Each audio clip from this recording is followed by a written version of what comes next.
Yo, Albano, un tipo de 35 años, siempre he sido el solucionador. En mi familia, si algo se rompía, yo lo arreglaba. En el trabajo, igual. Soy de esos que siempre tienen un plan, una solución. Pero lo que me pasó con la boda de mi hermana, eso no lo vi venir.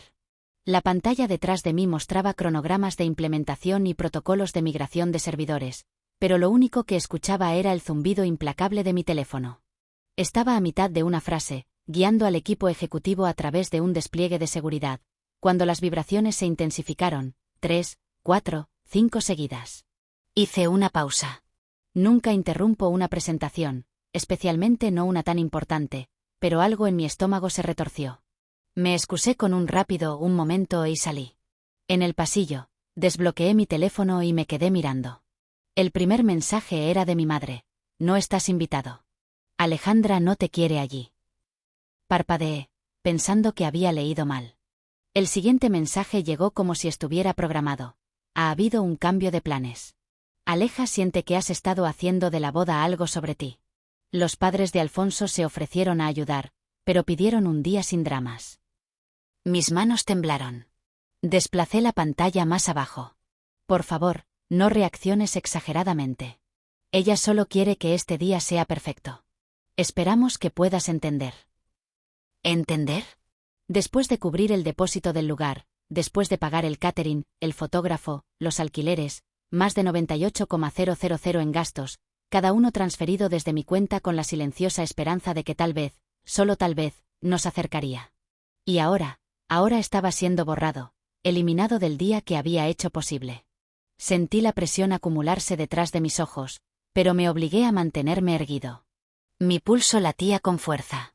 Le envié un mensaje de texto a mi madre con una sola palabra. ¿Por qué? Su burbuja de escritura parpadeó durante mucho tiempo antes de desaparecer por completo. De vuelta en la sala de conferencias, el aire se sentía más pesado. Tomé el control remoto y terminé la presentación, piloto automático en pleno control. Nadie notó el cambio. O tal vez sí, pero nadie preguntó. Esa noche, me senté en mi sofá. Los mensajes aún abiertos, mi mandíbula apretada. No solo estaba excluido. Estaba descartado.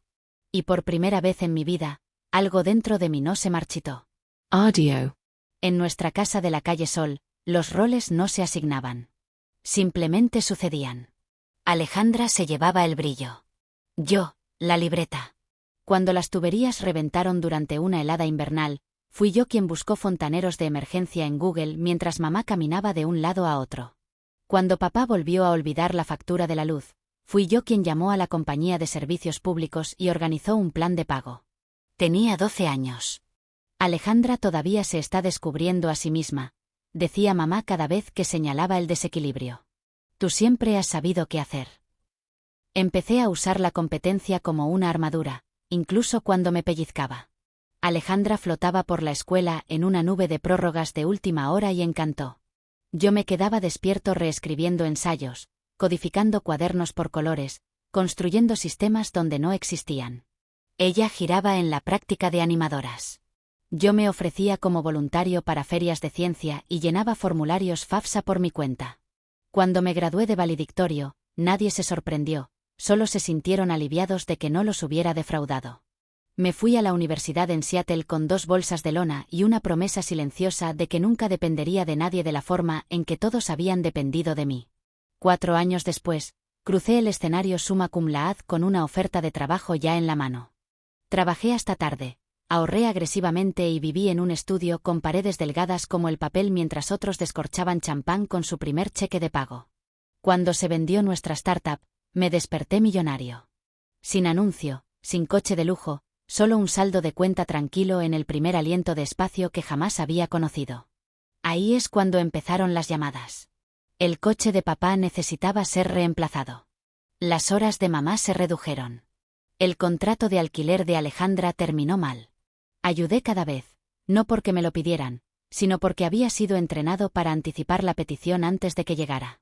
Entonces, cuando Alejandra se comprometió, ayudar con la boda se sintió como otra expectativa tácita. Comenzó con una llamada telefónica a medianoche. La voz de Alejandra era un zumbido sin aliento. Talia, Me propuso matrimonio en un barco al atardecer. Fue perfecto. Estaba aturdido pero feliz por ella. Sonaba como si hubiera salido de uno de esos tableros de Pinterest que solía hojear en la escuela secundaria. Dijo que quería una boda pequeña, íntima, encantadora. Luego mencionó la finca Griffin, un lugar que sabía que empezaba en $50,000 solo para lo básico. No te preocupes, se apresuró a añadir. Los padres de Alfonso están considerando ayudar, y sé que mamá y papá no pueden hacer mucho, pero lo resolveremos. Tal vez solo ayudar con algunas de las cosas pequeñas. Dije que sí sin pedir detalles. Siempre dije que sí. 2 semanas después, deslizó una hoja de cálculo sobre la mesa durante el brunch. Estaba codificada por colores y era aterradora. El presupuesto total, $120,000. Las cosas pequeñas aparentemente incluían todo el depósito del lugar, el fotógrafo, el catering y una docena de otros elementos esenciales. Solo estamos esperando a saber de los padres de Alfonso, dijo, con los ojos suaves por la indefensión practicada. Todavía no están del todo de acuerdo. Cuando me di cuenta de que lo resolveremos significaba tú lo resolverás, ya había transferido el depósito para la finca Griffin y pagado la primera factura del catering. Las llamadas seguían llegando. El florista necesitaba un depósito urgente. El vestido de diseñador del que se enamoró estaba siendo descontinuado. La banda que le encantaba a Alfonso de repente tenía una apertura si nos movíamos rápido. Cada vez sonaba como una emergencia. Cada vez sonaba como si solo yo pudiera salvar el día. Hice hojas de cálculo, rastreé recibos y me convencí de que una vez que terminara la boda, podría volver a respirar, que recordarían que yo lo había hecho todo posible. Pero en algún lugar entre la tercera factura y la quinta solicitud urgente de Venmo, dejé de ser una hermana y empecé a ser una socia silenciosa, una que nunca estaba en las fotos, pero siempre pagando la cuenta. Y cuando finalmente pregunté qué estaba aportando la familia de Alfonso, Alejandra vaciló. No están seguros. Dijeron que tal vez más tarde. Es solo un momento estresante. Aparentemente, no era lo suficientemente estresante como para que se perdieran el retiro de spa que habían reservado para su fin de semana de soltera. Empezó pequeño. Un grupo de chat al que no me añadieron. Una reunión con el florista programada durante mi revisión trimestral. Una cata de pasteles de la que me enteré por una foto etiquetada en la historia de Instagram de Alejandra. Cada vez que preguntaba, ella tenía una razón. No pensé que estarías libre. Pensé que mamá podría ir en su lugar. Quería decirte que fue súper de última hora. Quería creerla. Me dije que simplemente estaba abrumada. Pero a medida que pasaban las semanas, el patrón se endureció. Estaba pagando las decisiones que no me invitaban a tomar. Seguí apareciendo de todos modos, ajusté mis reuniones, tomé trenes tempranos, traté de insertarme de nuevo en un proceso que se había mudado silenciosamente sin mí. Una tarde, pasé por un hotel boutique cerca del apartamento de Serín para dejar los contratos impresos que había pedido. Pasé por el café a tomar un café y la vi a 2 mesas de distancia, en una profunda conversación con su dama de honor, Kendra. Me congelé cuando escuché mi nombre. Ella está siendo tan controladora, dijo Alejandra, ni siquiera bajando la voz. Solo porque ella está pagando no significa que sea su boda. Kendra bebió su café con leche. Sí, pero al menos no te estás endeudando, ¿verdad? Alejandra soltó una pequeña risa. Quiero decir, un precio pequeño a pagar por sus hojas de cálculo y comentarios pasivo-agresivos. Solo desearía que enviara el dinero y se mantuviera fuera de esto. Retrocedí antes de que me vieran, con las manos temblando. Esa noche, me quedé mirando el presupuesto codificado por colores que había pasado horas organizando, de repente sin saber para quién lo había construido. Todo este tiempo, pensé que estaba ayudando, apoyando, siendo el hermano que aparece. Pero resultó que aparecer era el problema. Y la semana siguiente empeoró. El mensaje llegó durante nuestro stand-up del lunes enterrado entre las notificaciones de Slack y las alertas de implementación de código. Un primo del lado de Alfonso, alguien con quien apenas había hablado, me envió un mensaje de texto. Oye, lamento escuchar que no vendrás. Espero que te sientas mejor. Me quedé mirándolo confundido. Entonces un segundo. Alejandra dijo que has estado teniendo episodios. No sabía que las cosas estaban tan mal. Mis manos se enfriaron. ¿Episodios? Llamé a mi madre en mi descanso. Ella respondió al tercer timbre, ya preparándose. Talia, te iba a llamar esta noche. ¿Qué les dijo?, pregunté. Hubo una pausa. Ella solo dijo que has estado abrumado últimamente. Que tal vez el estrés está afectando tu comportamiento. ¿Abrumado? Es así como lo llamamos ahora, dije, con voz plana. Entonces, en lugar de admitir que he pagado el 90% de su boda mientras me ignoran e insultan, le dijo a la familia de Alfonso: estoy mentalmente inestable. Ella no lo dijo así. Ella está bajo mucha presión. Talia, dijo mamá suavemente como si eso lo hiciera mejor. Los padres de Alfonso finalmente se están entusiasmando con la boda. Ella solo tiene miedo de que algo la arruine. Algo como yo. Silencio. Yo no soy el problema, dije más para mí mismo que para ella. El problema es que les ha estado mintiendo a todos, incluyéndote a ti. Y prefieres proteger la fantasía que admitirlo. Cariño, es complicado. No, en realidad no lo es. Colgué antes de que pudiera decir más. Me quedé parado en mi oficina, mirando mi reflejo en la pantalla oscura del monitor, y algo dentro de mí cambió. No ira, no tristeza, claridad. Nunca me iban a ver. No a menos que dejara de hacer que fuera tan fácil desaparecer. Y a la mañana siguiente, hice algo que ninguno de ellos vio venir. No dormí esa noche. Me senté en la mesa de mi cocina con una taza de té frío a la luz de la pantalla de mi computadora portátil, rodeado de contratos impresos, hilos de correo electrónico y hojas de cálculo que conocía de memoria. Tenía recibos de todo. Depósito del lugar, catering, flores, el fotógrafo, los alquileres, 55 archivos de planificación, codificados por colores y actualizados obsesivamente durante los últimos 6 meses. Todo estaba en carpetas etiquetadas como boda de Alejandra y Alfonso. Abrí un nuevo documento y escribí 3 encabezados de columna. Pagos pendientes, servicios cancelables, no reembolsables. Fui línea por línea mapeando cada dólar. Sin ira, sin llanto, solo claridad, precisión quirúrgica. Empecé con el lugar. El contrato de Griffin Stats tenía una cláusula de reembolso parcial si se hacía con más de 72 horas de anticipación. Llamé a la coordinadora, Susan, alguien con quien había pasado meses intercambiando correos electrónicos. Hola, Susan. Soy Albano Sol. Necesito cancelar la reserva. Hubo una pausa. Oh, ¿puedo preguntar por qué? Ya no asistiré a la boda que pagué y no puedo seguir apoyándola. Para su crédito, no presionó. Me guió a través del proceso de cancelación para el reembolso e incluso se ofreció a enviar un estado de cuenta para fines fiscales. Luego vino el florista, el DJ, la compañía de alquiler, el personal de camareros. Uno por uno, revertí todo lo que había puesto en marcha. La mayoría de los vendedores fueron comprensivos. Algunos ya lo sabían. Aparentemente, la palabra se había extendido rápido.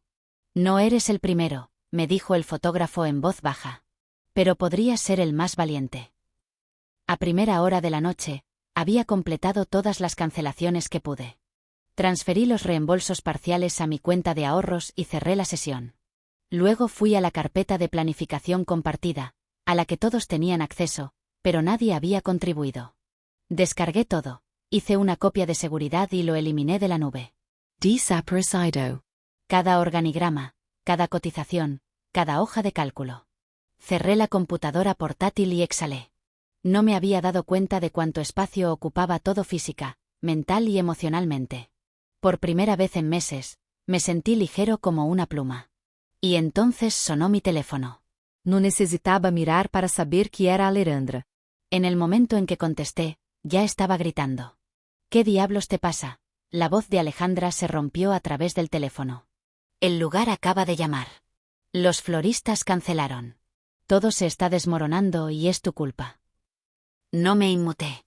Dejaste claro que no era bienvenido. Estás arruinando mi vida por tus celos. No, dije en voz baja. Estoy recuperando la mía.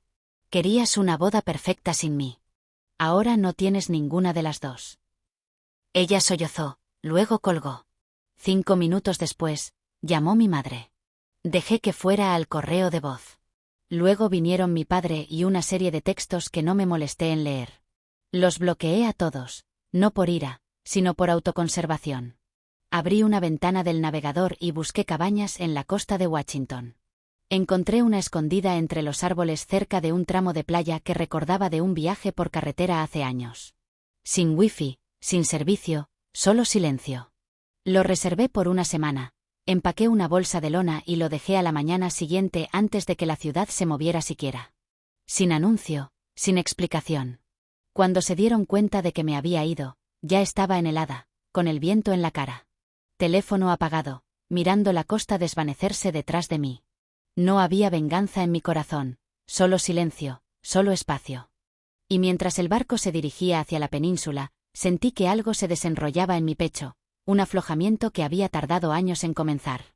La cabaña era más pequeña de lo que esperaba. Una habitación, una estufa de leña y una mesa de cocina destartalada que se convirtió en mi santuario.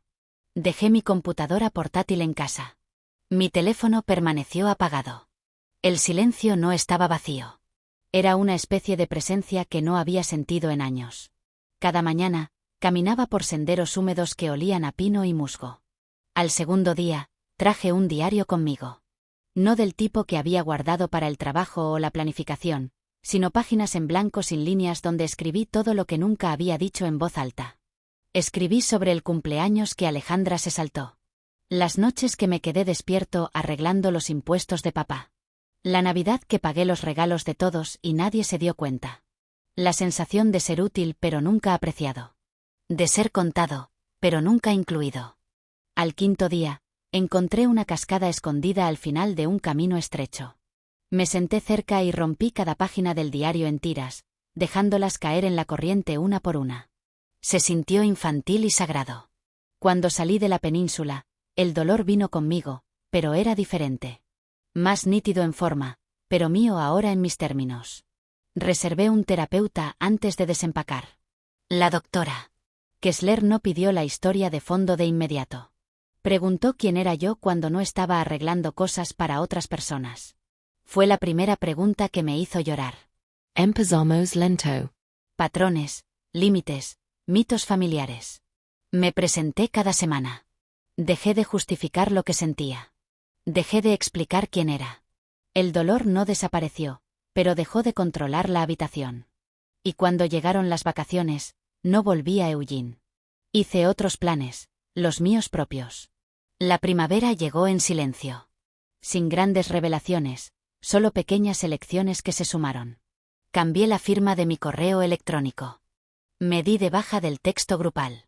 Dejé de responder preguntas que comenzaban con ¿puedes simplemente? Redirigí la energía que solía gastar en gestionar las crisis de otras personas, una beca de codificación para niñas en escuelas rurales, una donación mensual a un proyecto de reforestación en la península olímpica, los mismos bosques que me ayudaron a respirar de nuevo. Se sintió bien dar sin que se esperara que lo hiciera. Mi terapeuta lo llamó reutilización emocional. Dijo que había pasado tanto tiempo siendo el contacto de emergencia de la familia que había olvidado cómo pertenecerme a mí mismo. Pasé el día de Acción de Gracias con compañeros de trabajo que cocinaron con tutoriales de YouTube y se rieron de sus propios pasteles quemados. En la mañana de Navidad, bebí café en una casa llena de amigos que pasaban juegos de mesa en lugar de expectativas. En la sesión, trazamos los roles de mi familia. Subcontratación emocional. Ladra. Kessler explicó. Te hicieron el contenedor. Vertieron su estrés en ti y lo llamaron cercanía.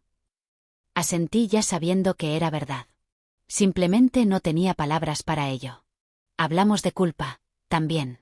Como mis padres me habían criado para sentirme responsable de la comodidad de todos. Como la fragilidad de Alejandra se había convertido en el eje alrededor del cual giraba nuestra familia.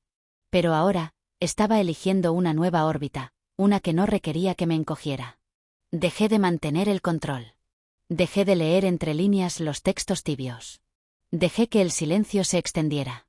Y entonces, una tarde de enero, llegó un sobre azul pálido a mi buzón. Sin dirección de remitente, solo mi nombre escrito con una letra que no había visto desde que éramos niños. El sobre era suave en los bordes como si lo hubieran llevado durante días antes de enviarlo por correo. Dentro había una tarjeta simple. Sin flores, sin escritura en relieve, solo la letra de Alejandra, más pequeña de lo que recordaba. Te debo una disculpa. Podemos hablar. Sin excusas, sin explicaciones, solo esas palabras. Lo leí 2 veces antes de colocarlo en el alféizar de la ventana.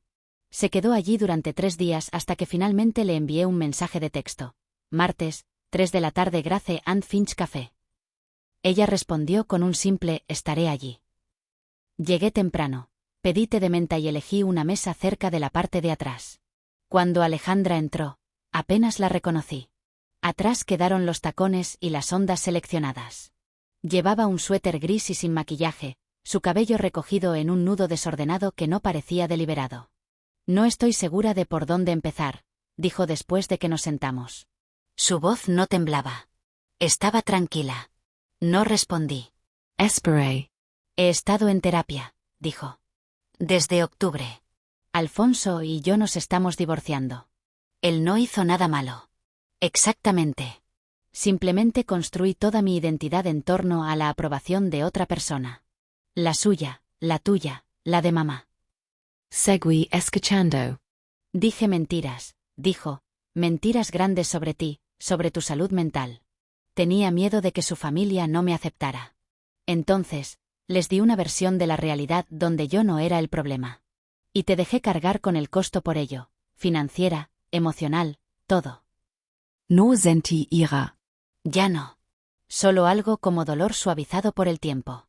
No te estoy pidiendo que me perdones, continuó. Solo quiero que sepas que lo veo ahora. Todo. Nos sentamos durante mucho tiempo después de eso. No nos abrazamos. No hablamos del futuro. Pero cuando me preguntó si quería ver el programa al que se estaba postulando, un certificado de educación temprana, asentí. No éramos hermanas de nuevo. Todavía no. Pero tampoco éramos extraños. Y eso de alguna manera fue suficiente para comenzar. Está tranquilo ahora, pero no vacío. La mesa de comedor que construí con madera recuperada tiene 6 sillas que no combinan, cada una llena esta noche. Los amigos pasan platos, cuentan historias, rellenan los vasos de los demás. Nadie pregunta qué traje para merecer mi asiento. Simplemente hacen espacio. Al otro lado de la habitación, Brian me mira y sonríe. No es el tipo que pide nada, solo reconocimiento. Nos conocimos hace meses en una reunión tecnológica. Casi no asistió. Me había preguntado qué hacía fuera del trabajo y no supe cómo responder. Ahora sí. Soy anfitrión. Soy mentor. Escribo. Vivo. Después de que todos se van, lavo los platos con agua tibia y luz suave. En el estante sobre el fregadero se encuentra una pequeña tarjeta doblada, papel crema, tinta ligeramente manchada. Lo encontré metido dentro de una nota de agradecimiento de un becario el mes pasado. Nunca fuiste el plan de respaldo. Eras el modelo. Paso mi dedo por las palabras, que se establezcan. Durante años regalé mi lugar en la mesa y lo llamé amor. Ahora construyo el mío propio. Y cada asiento aquí fue hecho con cuidado, no con disculpas.